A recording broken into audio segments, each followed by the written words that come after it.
بسم اللہ الرحمن الرحیم۔ لوگوں سے گہوارے میں بھی کلام کرے گا اور بڑی عمر کو پہنچ کر بھی، اور وہ ایک مرد صالح ہوگا۔ یہ سن کر مریم علیہ السلام بولیں، پروردگار، میرے ہاں بچہ کہاں سے ہوگا؟ مجھے تو کسی شخص نے ہاتھ تک نہیں لگایا۔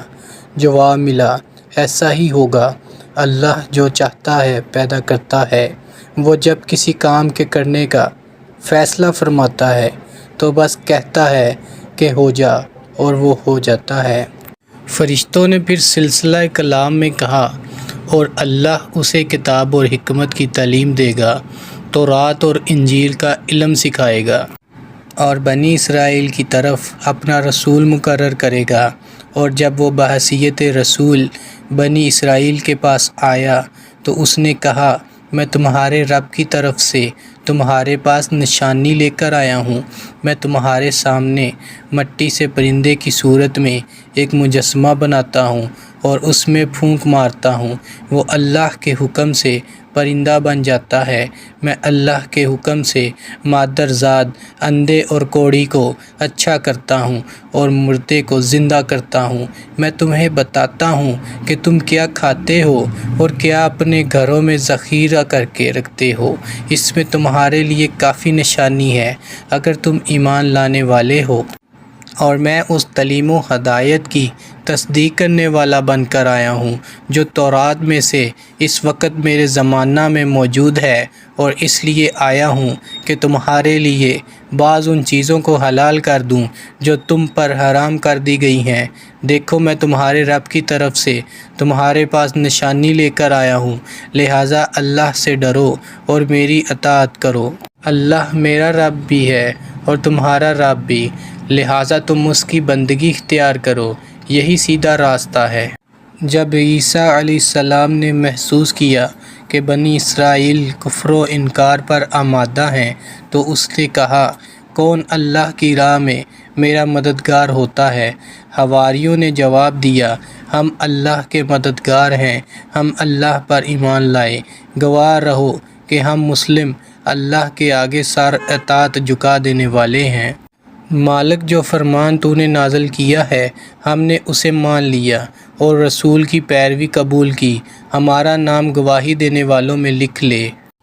پھر بنی اسرائیل مسیح کے خلاف خفیہ تدبیریں کرنے لگے۔ جواب میں اللہ نے بھی اپنی خفیہ تدبیر کی، اور ایسی تدبیروں میں اللہ سب سے بڑھ کر ہے۔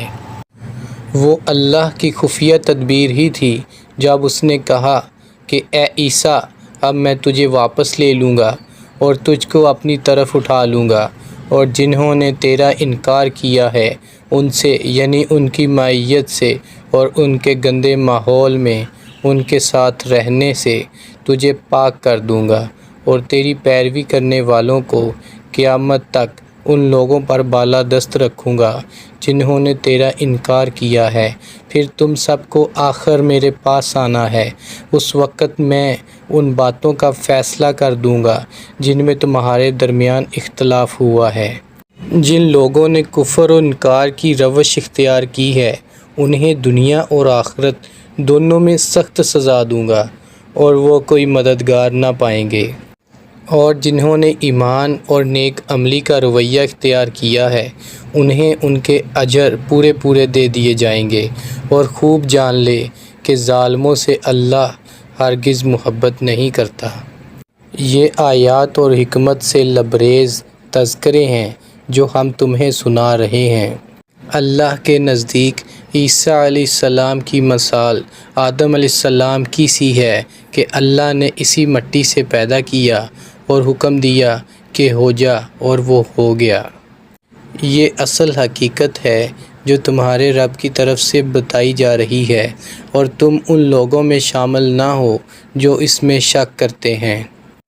یہ علم آ جانے کے بعد اب کوئی اس معاملے میں تم سے جھگڑا کرے تو اے محمد صلی اللہ علیہ وسلم اس سے کہو، آؤ ہم اور تم خود بھی آ جائیں اور اپنے اپنے بال و بچوں کو بھی لے آئیں، اور خدا سے دعا کریں کہ جو جھوٹا ہو اس پر خدا کی لعنت ہو۔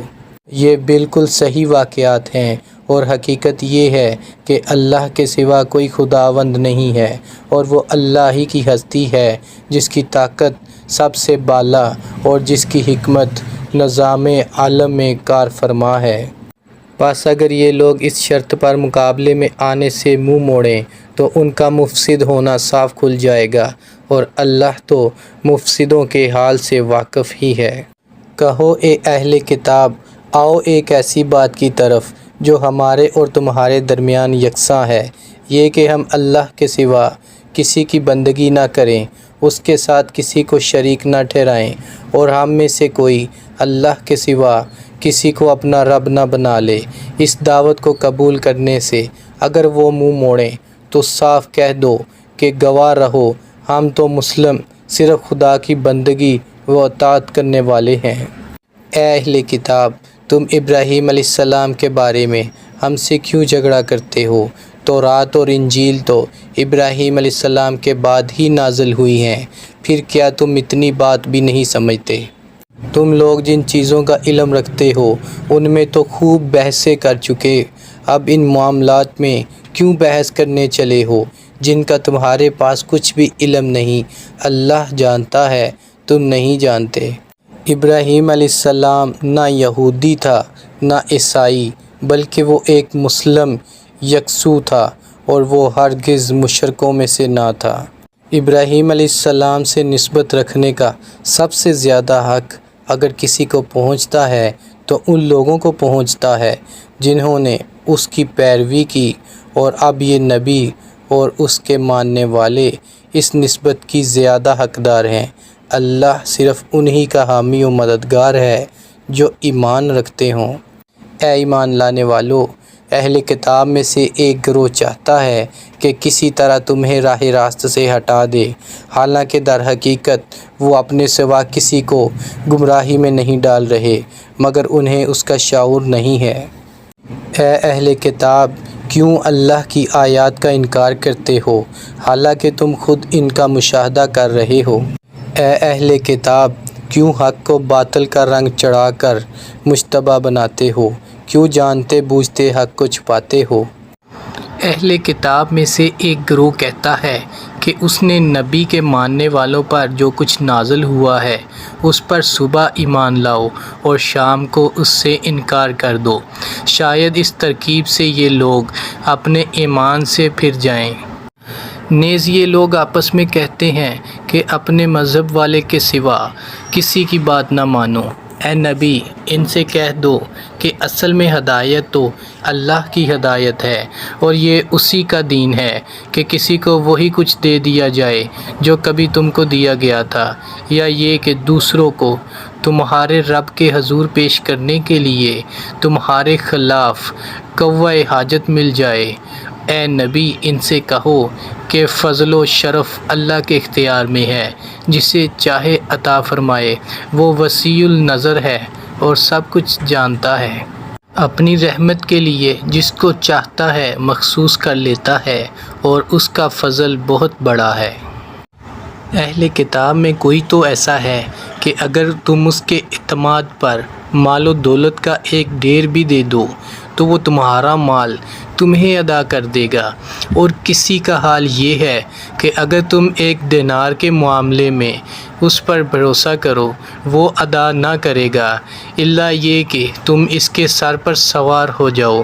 ان کی اس اخلاقی حالت کا سبب یہ ہے کہ وہ کہتے ہیں امیوں غیر یہودی لوگوں کے معاملے میں ہم پر کوئی مواخذہ نہیں ہے، اور یہ بات وہ محض جھوٹ گھڑ کر اللہ کی طرف منسوب کرتے ہیں، حالانکہ انہیں معلوم ہے کہ اللہ نے ایسی کوئی بات نہیں فرمائی ہے۔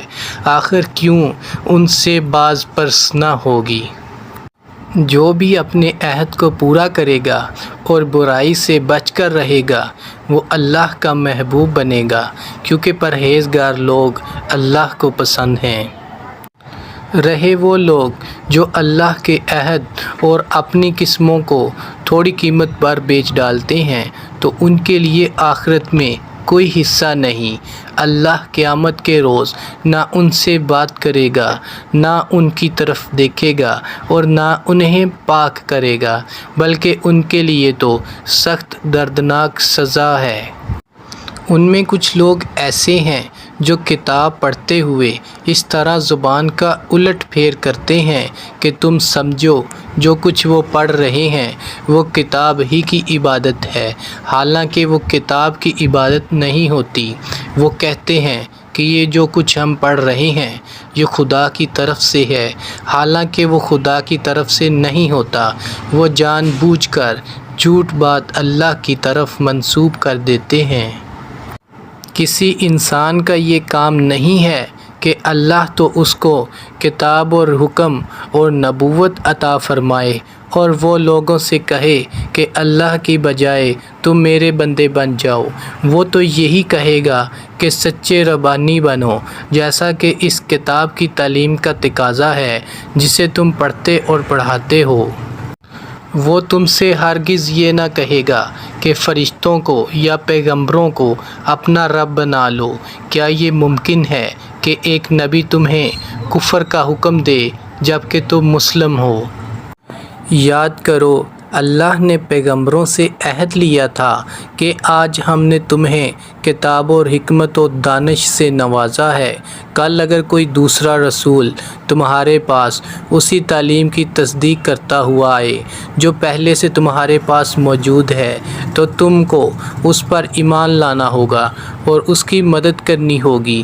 یہ ارشاد فرما کر اللہ نے پوچھا، کیا تم اس کا اقرار کرتے ہو اور اس پر میری طرف سے عہد کی بھاری ذمہ داری اٹھاتے ہو؟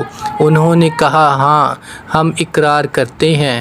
اللہ نے فرمایا، اچھا تو گواہ رہو اور میں بھی تمہارے ساتھ گواہ ہوں۔ اس کے بعد جو اپنے عہد سے پھر جائے وہی فاسق ہے۔ اب کیا یہ لوگ اللہ کی اطاعت کا طریقہ دین اللہ چھوڑ کر کوئی اور طریقہ چاہتے ہیں، حالانکہ آسمان و زمین کی ساری چیزیں اللہ ہی کے تابع فرمان ہیں اور اسی کی طرف سب کو پلٹنا ہے۔